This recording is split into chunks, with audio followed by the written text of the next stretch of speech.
ኢራን በመጨረሻ የለቅሶ ቀን። The Supreme Leader's funeral cortege swarmed on the streets of Tehran by huge crowds. አስክሬን አስቀምጦ ተኩስ ሆኗል። These ceremonies were always going to be a demonstration of respect for the lost leader, but also a defiant message to those who killed. Video posted online showing explosions from the US attacks. Iran saying, "We will not allow America to interfere in the affairs and management of the strait."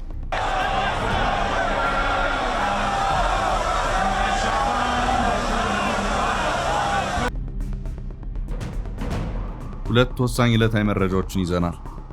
አንደኛው ባህር ዳርን በድሮን ሐሜት ውስጥ ከቶ የነበረው ጦርነት ሌላ መልክ የያዘ መሆኑንና አንድ ልዑክ ቡድንም ከአዲስ አበባ ካርቱም መግባቱን ይመለከታል። ሌላኛው ዛሬም ተባብሶ የቀጠለውንና በመንፈሳዊ መሪ አደባባይ ለቅሶ መሃል ጥቃት መሰንዘሩን እንመለከታለን።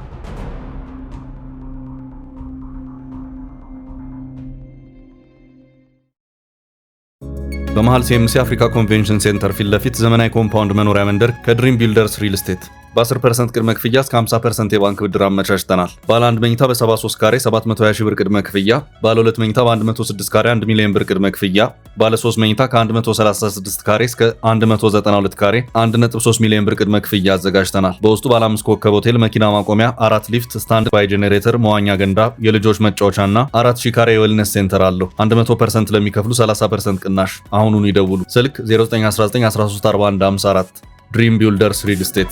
ህልሞን እንገነባለን።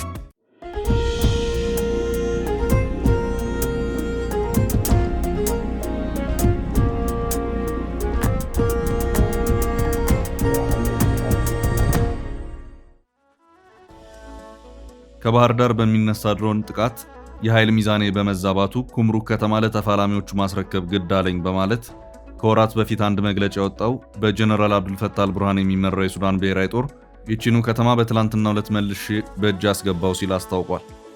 በዚህም ከተማዋ በጦር ኃይሉ እጅ መሆኗን የሚያመላክቱ የማህበራዊ ሚዲያ ተንቀሳቃሽ ምስሎችን በስፋት ሲሰራጩም ታይተዋል።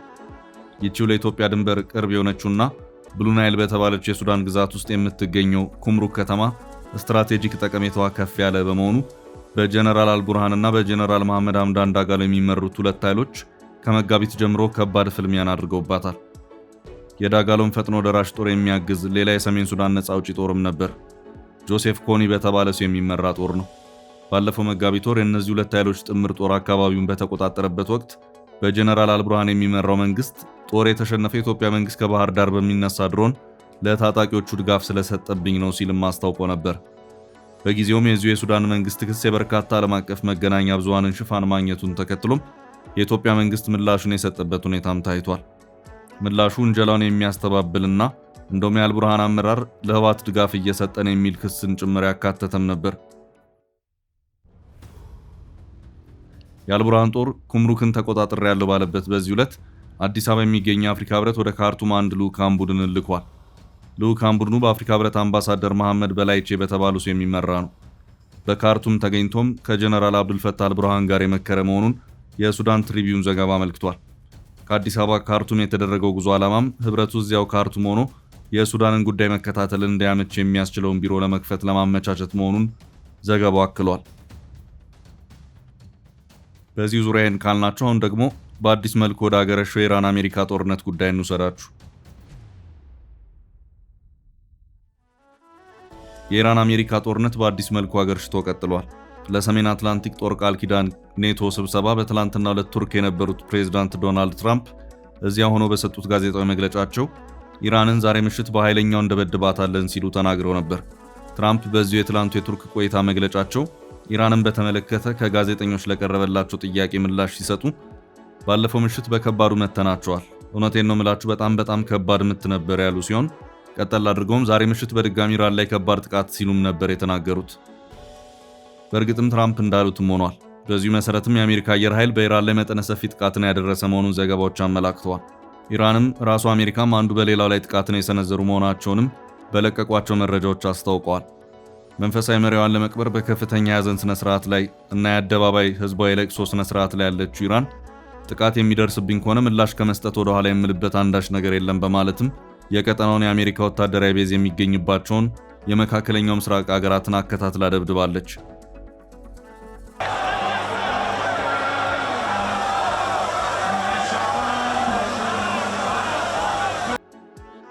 በዚህም የኢራን አጸፋዊ ምላሽ ባህሬን፣ ኩዌትና ኳታር የጥቃቱ ሰለባ ሆነዋል። የዚሁ የኢራን ጥቃት ሰለባ ከሆኑት ሀገራት መካከል ኳታር አደራዳሪ በመሆን ለችግሩ መፍትሄ ለማፈላለግ ደፋ ቀና ስትል የነበረች ሀገር ናት። አሜሪካ በዚሁ ጥቃቷ በሆርሙዝ የኢራን ወደቦች አካባቢ ያሉትን የኢራን መርከቦች ባንደር አባስ፣ አቡ ሙሳና ሌሎችን የኢራን ቁልፍ ቦታዎች ያለቻቸውን በተከታታይ የአየር ጥቃቶች ደብድባለች። የአሜሪካ ጦር ማዕከላዊ እዝ ሴንትኮም በኢራን የአሜሪካ ጥቃት ደረሰ ያለውን ጉዳት በመዘርዘር መግለጫ አውጥቷል። በዚህም ወታደራዊ እዙ በኢራን የሚገኙ 90 ወታደራዊ ኢላማዎችን መምታቱን ገልጿል። በኢራን የባህር ዳርቻ የሚገኙ አየር መከላከያ ስርዓቶችና የወታደራዊ ሎጂስቲክስ መሰረተ ልማቶች ጥቃት ከደረሰባቸው ኢላማዎች መካከል እንደሆኑም አስታውቋል።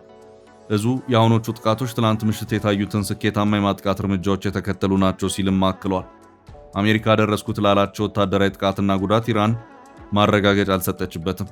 ጥቃት የተከፈተባት መሆኑን ግን ከማስታወቅም አልፋ ምላሾችን ሰጥታለች። የአሜሪካና የአየር ጥቃት ተከትሎ ቻባሃር ውስጥ የኃይል መቋረጥ እንዳጋጠመና ቡሸህር ውስጥ በሚገኝ የእስላማዊ አብዮታዊ ዘብ ጦር ሰፈር እሳት መነሳቱን የኢራን መገናኛ ብዙሃን የገለጹበት ሁኔታ ታይቷል። ከዚህ ውጪ ሌላ ዝርዝር የጉዳት መረጃ ግን ይፋ የሆነበት ሁኔታ አልታየም።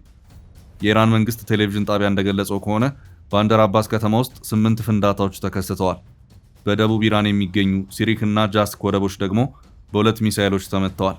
አሜሪካ በገለጸችው መረጃ መሰረት በወታደራዊ ኢላማዎች ላይ ደረሱ የተባሉ ጉዳቶችን በተመለከተ ግን ኢራን ምንም ከማለት ተቆጥባለች።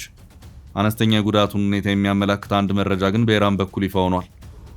ለአሜሪካ የአየር ጥቃት የኢራን ምላሽ ሆኖ የታየው የድሮን ጥቃት ነው። ኢራን በዚሁ የድሮን ጥቃት አደረስኩ ያለችውንም ጉዳት ይፋ አድርጋለች። በኩዌት የአሜሪካ ፓትሪየት ሚሳይል ማስወንጨፊያዎች፣ በኳታር እርሊ ዋርኒንግ ሳተላይት አንቴና የሚባሉትን የጥቃት ቅድመ ማስጠንቀቂያ አንቴናዎችን፣ እንደዚሁም በባህሬን ደግሞ የአሜሪካ ጦር የነዳጅ ማጠራቀሚያ ዴፖን በመደብደብ ከፍተኛ ጉዳትን አድርሻለሁ ስትል ኢራን አስታውቃለች። የኢራን አብዮታዊ ዘብ በባህሬን ግዙፉን የሼክ ኢሳ አየር ቤዝ ክፉኛ ደብድቤያለሁ ሲል አስታውቋል። በዚሁ ኢራን አድርሻለሁ ባለቻቸው ጉዳቶች ዙሪያ በአሜሪካ በኩል የተሰጠ ማስተባበያም ሆነ ማረጋገጫ አልተሰማም። ይህ ጥቃት ደረሰበት የተባለው የአየር ቤዝ በቀጠና ያሉ የአሜሪካንን ኃይሎች የሚያስተባብር ማዕከልም ነው ተብሏል።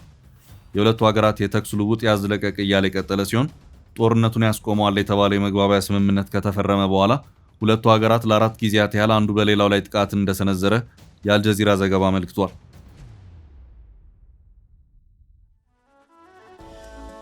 ኢራን በማናቸውም መልኩ የአሜሪካ ጥቃት እስከደረሰብኝ ድረስ ምላሽ ከመስጠት ወደ ኋላ የምልበት ምንም አይነት ምክንያት የለም ስትል ደጋግማ አስታውቃለች። በሁለቱ ሀገራት መካከል ዳግም ጦርነት እንዲያገረሽ ከሚያደርጉት አይነተኛ ምክንያቶች መካከል አንደኛው የሆርሙዝ ወሽመጥ ነው። ሆርሙዝ የዓለማችን 20 በመቶ የነዳጅና ጋዝ ምርቶች የሚተላለፍበት ወሳኝ የባህር ወሽመጥ ነው። ኢራን ጦርነቱን ተከትሎ ይህንን የባህር ወሽመጥ በባለቤትነት ማስተዳደር አለብኝ በማለት ወጥራ ይዛለች። አሜሪካ የሆርሙዝ የባህር ወሽመጥ የዓለም የጋራ ሀብት እንጂ ማንም በባለቤትነት ሊይዘው ወይም የመርከቦች መተላለፊያ ቀረጥ ሊሰበስብበት አይገባም የሚል አቋምን ይዛለች። በዚህ መሃል ኢራን በወሽመጡ ላይ ራሷን የመርከቦች መተላለፊያ መስመርን በማስመር የንግድ መርከቦቹ በዚሁ መስመር ብቻ እንዲያልፉ እያስገደደች ትገኛለች። በዚሁ የኢራን መስመር ባላለፉ መርከቦች ላይ ደግሞ ጥቃትን ትሰነዝራለች።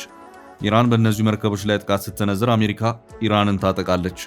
ኢራንም ተጠቃው በማለት በመካከለኛው ምስራቅ ሀገራት ባሉ የአሜሪካ ጥቅሞች ላይ ሌላ ጥቃትን ታስከትላለች።